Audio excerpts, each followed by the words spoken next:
लेक माहेराचं सोनं, लेक सौख्याचं औक्षण, लेक बासरीची धून, लेक अंगणी पैंजण, लेक चैतन्याचे रूप, लेक अल्लड चांदण,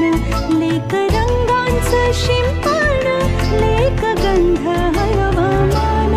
लेक परक्याचे धन, बाबा तुटतो आतून, आला गोठलेला क्षण, शुभ मंगल कन्यादान, कन्यादान.